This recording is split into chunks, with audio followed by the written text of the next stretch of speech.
Hi class, sorry it's been so long since I have read Magic Tree House. It's been kind of busy with my own kids doing their work and me getting work done for our class, and it just, no excuses I guess. But we are still on book number 24, Earthquake in the Early Morning. Remember, Jack and Annie are in San Francisco and there was a big earthquake in San Francisco, and Annie fell into a crack and then Jack helped her out. And then there's fires starting because the earthquake made lanterns and candles and that kind of stuff fall, and it started a lot of buildings on fire. So Jack and Annie are now trying to get away from the fire and warn others about it. And then they met two boys, Andrew and Peter, and they didn't have shoes on, and Annie was going to give them her shoes, or maybe, yeah, I think she had done that already. So we are on chapter 7 called Dynamite. It says, "We'd better be careful," said Annie. They stepped in their sock feet over the broken cobblestones, trying not to cut themselves. Because remember, she had given her shoes to the two boys. Jack and Annie both gave their shoes. So now Jack and Annie don't have shoes on. They headed down the hillside. On their way, they passed policemen carrying stretchers with injured people on them.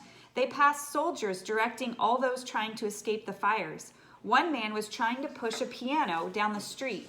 Another man was wearing a bunch of hats all piled up on top of one another. A woman carried her 3 little dogs in a bag. "Everyone's trying to save what's important to them," said Annie. "Like the librarian," said Jack. "And us, we're trying to save this sign." He clutched the piece of wood. When they were halfway down the hill, a soldier on a horse galloped in front of them. "Get off the street! We're setting off dynamite!" he shouted. "Dynamite," said Jack. "Yikes," said Annie. People started running in all directions. Jack and Annie looked around wildly for a safe place to go. Jack saw an alley. "There," he said. They ran into the alley and crouched on the ground.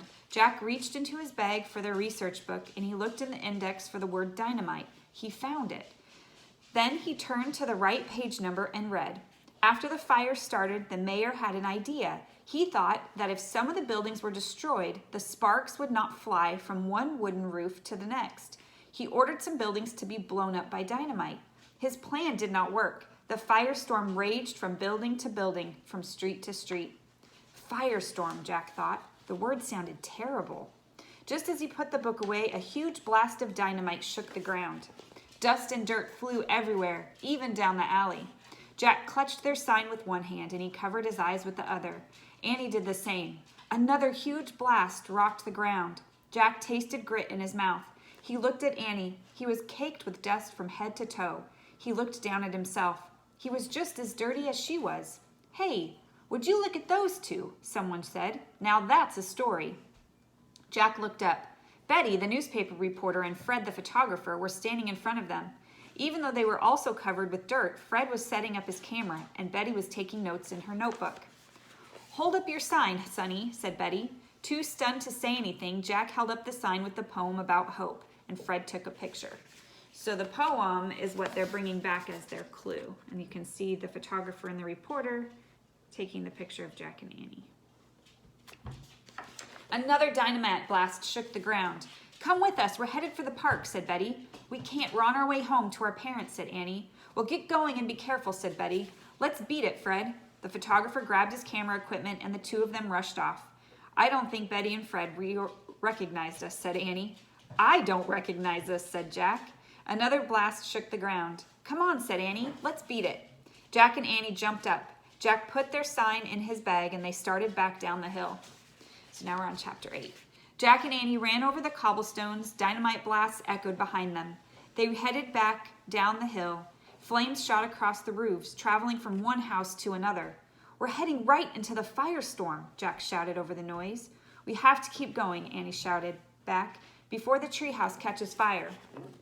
At the bottom of the hill, thick smoke was rolling through the street. It made Jack's eyes burn. "Where's the treehouse?" he shouted. "Here," said Annie. Jack followed her voice. She was holding onto the rope ladder. "It's still here," Jack said with relief. "Of course. The treehouse wouldn't leave without us," said Annie. "Don't you—" "Go, go," said Jack. Annie started up the rope ladder and Jack followed. They climbed into the treehouse and looked out the window. All around, buildings were going up in flames. Black smoke seemed to be smothering the city. Jack could scarcely breathe. His throat burned. His eyes were stinging. Annie grabbed their Pennsylvania book. She opened it to the picture of Frog Creek and pointed. I wish we could go there, she said. Good luck, San Francisco. Goodbye, San Francisco, said Jack. The wind started to blow. The treehouse started to spin. It spun faster and faster, then everything was still. Absolutely still. All right, I'm sorry about my dog coughing in the background. And that was chapter 8. So the next time we, or you see my video, it will be the end of this book because we'll read chapters 9 and 10. All right, I will see you guys tomorrow for the next, or the last chapter of book 24. Bye.